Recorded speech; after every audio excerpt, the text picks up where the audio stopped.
Before you go out to start dropping your resume to find that part-time work in Australia, I suggest you to watch this video to get some practical tips on how to drop your resume correctly. So in this video, I'll give you some key tips and also the things you need to say when you go in to drop your resume. Ready? Let's go. So before you go out for your resume dropout exercise, it's important to do a few things that will help you to plan and prepare better.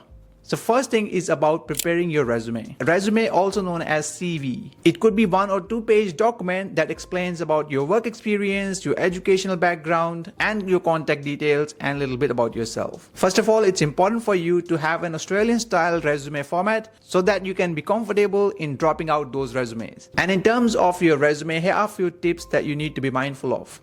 First one is to have a clean layout. Of course, it has to have all the important details, but make sure it's aesthetically pleasing as well. The next thing is about contact information. Make sure that all the contact information, including your email address and phone number, is correct. Include relevant experience only. So if you have worked multiple jobs before, ideally choose the one that are relevant to the job you're planning to apply for. As most students look for part-time work, it is ideal for you to include the experience you have got in the past jobs related to that specific job you're planning to apply. And make sure to check for spelling errors and grammar as well before printing those resumes. If you're not sure how to put together an Australian style resume, don't worry, we've got a free template on our website.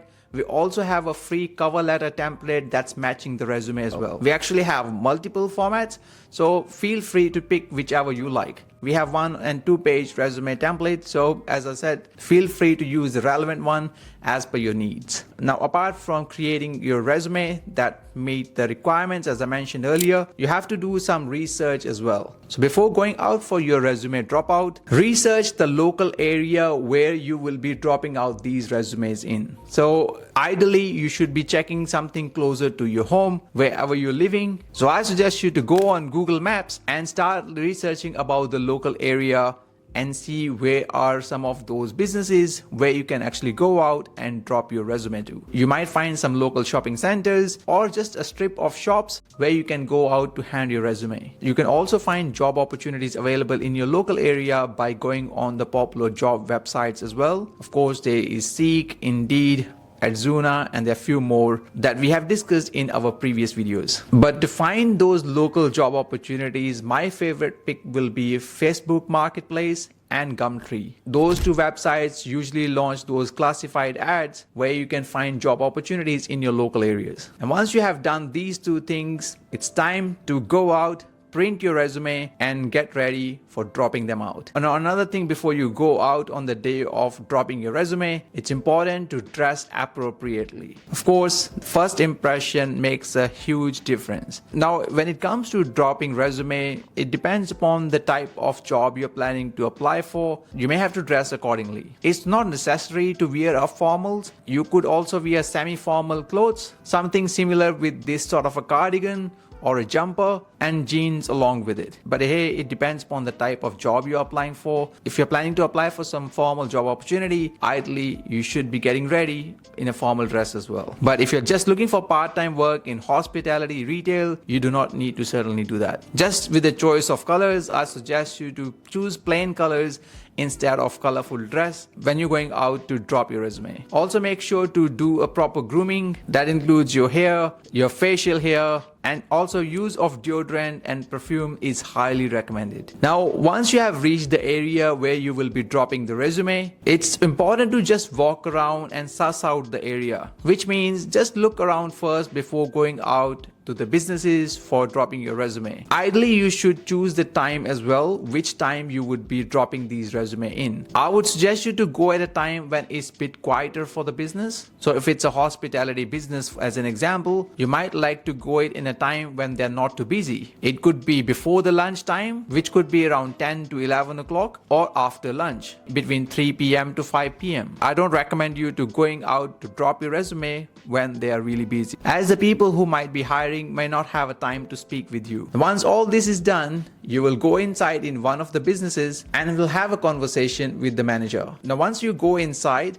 it's very important for you to ask for a manager first. Don't just hand in your resume to any person you see first, because they may just be another staff member and they could just take your resume and then chuck them in the bin. It could potentially happen as well. So ideally you should go inside the business and then ask for a manager, and the person may ask you, why do you need to speak to a manager? Then you can tell them that you want to speak to a manager about the job opportunity. And once they bring the manager, please do not start handing out your resume right away. Keep your resume in your bag still. I will tell you exactly when to hand it over. So when the manager comes in, here is how the conversation might go along. So manager may say something like, hey, how can I help you? And then you'll respond to that by saying something like, hey, my name is Sam. I've just moved into this area a few days back. Let's say we are going to drop in our resume at this restaurant. So whenever I walk past, I really like the vibe of this restaurant and I would love to be part of your team if you have any job opportunity available. Now to this, the manager may ask you something like,